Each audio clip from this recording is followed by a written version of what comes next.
नमस्कार। आज मैं एक ऐसी कथा लेकर आई हूँ जो दिलों को जोड़ने वाली है, तोड़ने वाली नहीं। यह कहानी है दो महान ग्रंथों की, बाइबिल और कल्कि पुराण की। दोनों के शब्द अलग हैं पर अर्थ एक ही है, प्रेम, करुणा और सत्य की स्थापना। आज हम देखेंगे कि इन दोनों ग्रंथों का असली संदेश हमें धर्म विवाद नहीं बल्कि मानवता और शांति की राह दिखाता है।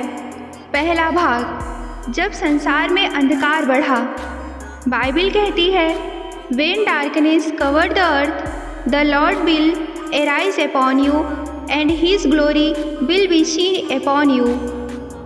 यानी जब दुनिया में अंधकार छा जाता है तो ईश्वर अपनी रोशनी लेकर आते हैं और हर आत्मा को उजाले की ओर ले जाते हैं। उसी तरह कल्कि पुराण में कहा गया है, अधर्मो बलवान जातो धर्मस्त्र विनश्यति, कल्कि नाम महायोगी कलो संघर्षति। अर्थात जब अधर्म अत्याधिक बढ़ जाएगा और सत्य धरती से लुप्त हो जाएगा, तब भगवान कल्कि अवतार लेंगे जो फिर से धर्म की स्थापना करेंगे।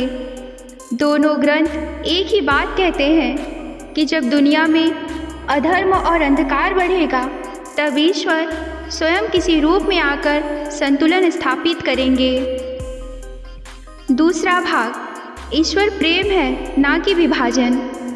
बाइबिल में बहुत सुंदर वचन है, God is love, whoever lives in love lives in God and God in them.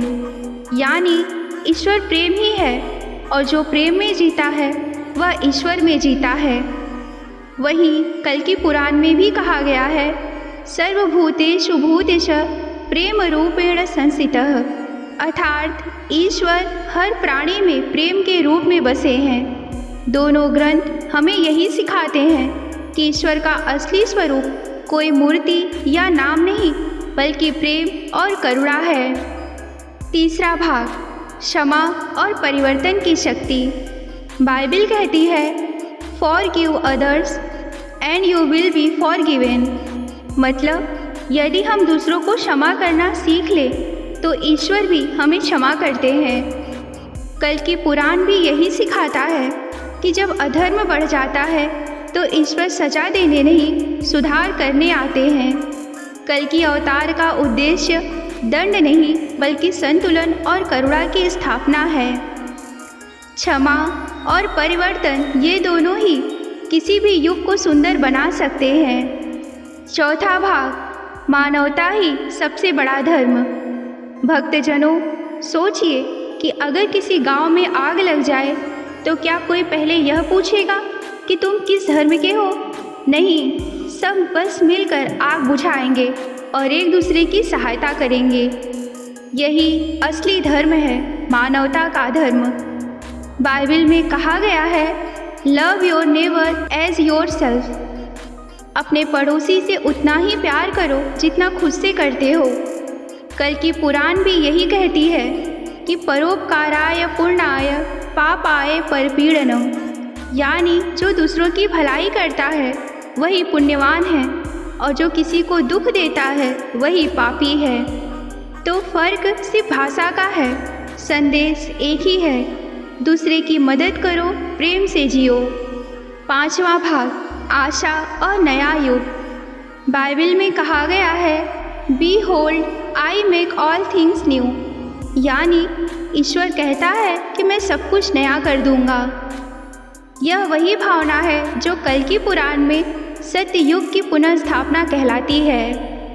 जब कल्कि अवतार आएंगे तो कलयुग समाप्त होगा और एक नया युग शुरू होगा, जहाँ झूठ, लोभ और हिंसा का स्थान सत्य, दया और प्रेम ले लेंगे। यह परिवर्तन किसी एक धर्म के लिए नहीं, पूरी मानवता के लिए होगा। छठा भाग, हमारे जीवन में इन शिक्षाओं का अर्थ। हम सभी अगर अपने दिल में थोड़ी सी शांति और प्रेम रख लें तो कोई विवाद नहीं बचेगा। किसी के धर्म या नाम से पहले उसके दिल को देखो। हर दिन किसी एक व्यक्ति के लिए निस्वार्थ सेवा करो। किसी की आस्था पर हंसने की बजाय समझने की कोशिश करो। यही छोटे छोटे कदम बड़े बदलाव लाते हैं। एक संदेश दिल से। भक्तजनों, ईश्वर ने हमें कई भाषाएं दी हैं, कई संस्कृतियां दी हैं, कई ग्रंथ दिए हैं, पर आत्मा एक ही है, मानवता की आत्मा। बाइबल कहती है कि blessed are the peacemaker for they shall be called the children of God. और कल्कि पुराण हमें यह याद दिलाता है, शांति रूपो ही भगवान, अर्थात भगवान स्वयं शांति का स्वरूप है। तो जब हम शांति फैलाते हैं, प्रेम बांटते हैं, तो हम किसी धर्म के लिए नहीं बल्कि स्वयं ईश्वर के कार्य में लगे होते हैं। आइए आज से हम यह प्रण लें कि हम धर्म नहीं, मानवता का प्रचार करेंगे। हम किसी की आस्था को गिराने नहीं बल्कि दिलों को उठाने आए हैं। हर हृदय में वही ईश्वर बसता है, चाहे कोई उसे प्रभु, ईशा, कृष्ण या शिव कहे। नाम अलग है पर प्रेम एक है। यह वीडियो आप सभी को कैसा लगा, अपने विचार हमें कमेंट करके ज़रूर बताएं।